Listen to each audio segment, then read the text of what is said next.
Good morning, Venture Capital. This is Metagame, and today we're exploring why the AI free trial is over and who's writing the new contract. The 95% failure rate isn't a warning anymore. It's the entry assumption. If you're still treating it as a contrarian take, you're not being bold. You're just catching up to what every serious enterprise buyer already knows. The question was never whether AI implementations fail at scale. The question is what happens to capital markets when failure gets fully priced in. And right now we have our answer. It doesn't look like retreat. It looks like bifurcation. Here's the tension that should be keeping you up at night. Average enterprise AI budgets in the US hit $207 million this past quarter. Global average, $186 million. Those are not exploratory numbers. That is committed spend. And in the same quarter, 79% of organizations reported active AI adoption challenges. 42% have already abandoned at least one AI initiative. 65% are still stuck trying to scale pilots past proof of concept. You want to call that a contradiction? It's not.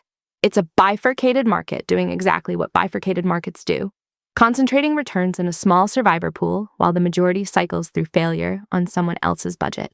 $207 million average budgets, 79% adoption challenges. Most of that money is chasing the 5% that actually works. Let's talk about what's filtering the field, because this is where the portfolio implications get sharp. 91% of enterprise AI decision makers say data security, privacy, and risk will actively shape their AI strategy. Not inform it, shape it. That's 9 out of 10 buyers telling you that your product's governance architecture is the procurement gate. Not the feature set, not the pricing, not the roadmap, the governance architecture.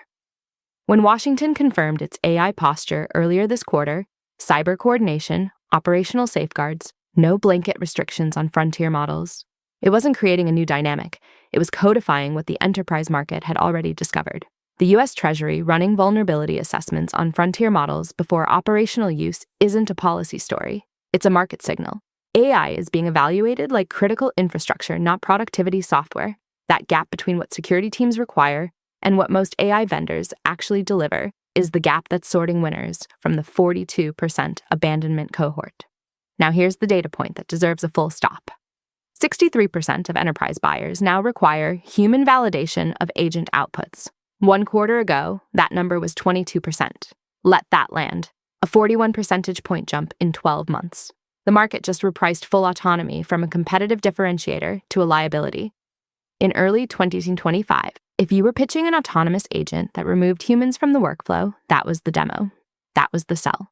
By this quarter, 63% of your potential buyers are telling you they need a human in the loop before they'll put your product anywhere near a live workflow. Companies that built their entire architecture around autonomy as the value proposition are now doing one of two things: rescoping their product or losing deals. And the companies that built configurable oversight layers, where human checkpoints are a feature, not a retrofit, are commanding pricing power and retention advantages right now. The market is explicitly rewarding architecture that assumes humans stay in the loop. That's not a temporary preference. That's a new baseline. But the data point I want you to sit with, the one that most deserves a double take, is the skills gap number. Last quarter, 62% of enterprises cited skills gaps as a primary ROI barrier. The quarter before that, 25%, a 37-point surge in a single quarter. The bottleneck didn't drift from the model to the organization. It sprinted. What that tells you is that the failure mechanism has shifted. In 2024 and early 2025, the dominant barriers were technical, integration complexity, data quality, model reliability. By this quarter, the dominant barrier is human. Organizations cannot operationalize AI outputs because they don't have the internal capacity to validate, iterate, or redirect them. The technology got better. The organizational readiness didn't keep pace.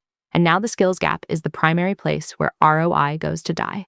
This has 2 downstream implications that I don't think are fully priced into most VC portfolios. First, the AI readiness and workforce enablement stack is structurally underfunded relative to where enterprise need is pointing. The model layer gets the press. The infrastructure layer gets the hyperscaler CapEx. And we'll get to that number in a second. The workforce enablement layer, the companies helping organizations actually operationalize AI outputs, has been treated as a nice-to-have. A 37-point quarterly surge in skills gap citations says it's a must-have. That category has a durable tailwind and a valuation gap. That's a venture hypothesis worth building around. Second implication, the failure rate problem persists longer than model improvements alone can solve, because the bottleneck has moved. You can ship a better model. You cannot ship a better workforce overnight, which means the companies that built their unit economics around enterprise stickiness, assuming customers would develop AI fluency on their own, are facing a structural retention problem. Customers who can't operationalize outputs don't renew. 42% abandonment isn't a market education problem. It's a churn signal. If your portfolio is concentrated in horizontal AI tooling without a workforce enablement or managed services layer, that 42% is not someone else's problem. Let me break this down directly for a second. When we talk about the N2 divide, the spending versus believing gap, what we're describing is a market where the aggregate numbers look like conviction, but the distribution tells a different story. $207 million budgets are real. They belong to a cohort of enterprises that are deploying agents into live workflows, clearing governance gates, and scaling past proof of concept. That cohort is small, it's known, and every serious vendor is competing for it. The other cohort, the 79% facing adoption challenges, the 42% that already walked away from at least one initiative, they're still spending. They're just not converting. And the companies serving them are riding a wave that looks like growth right now and looks like churn in 2 quarters. On the infrastructure side, hyperscaler AI CapEx plans for this year have climbed to approximately $725 billion. That's up from the $675 billion figure that was circulating last quarter. The infrastructure bet is unconstrained. Nobody is pumping the brakes on compute capacity. And global VC deployed this past quarter hit $300 billion. Aggressive conviction at the macro level. But within that $300 billion, the allocation logic is bifurcating sharply. Mega infrastructure bets at the top, a very small cohort of application layer vendors that can clear the governance bar at the bottom. Everything in between is getting squeezed by a market that has fully priced in failure as the default outcome. $725 billion in hyperscaler CapEx says the infrastructure bet is unconstrained. 42% abandonment at the application layer says the deployment bet is anything but. So where does that leave you on portfolio strategy? 3 categories have structural advantages in this configuration. Companies with auditable, security-integrated architectures that can clear enterprise procurement gates. They have pricing power right now, and that pricing power is durable because the governance premium is real. Washington just confirmed it. The enterprise market confirmed it before that. Second, companies in the AI readiness and skills layer.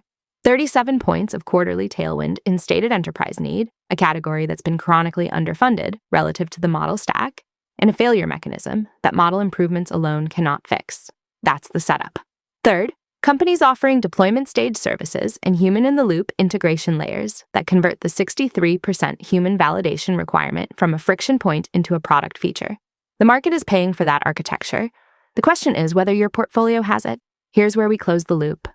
The hook at the top of this episode was that the 95% failure rate is now the entry assumption, not a warning, not a contrarian signal, the baseline. And what that means for capital allocation is this. The market has already processed the failure data. The next round of value creation doesn't belong to whoever believes in AI hardest. It belongs to the companies that clear the filter, security integrated, human in the loop, workforce enabled, and the companies helping enterprises find them. The survivor pool is small, it's known, and it's getting bid up.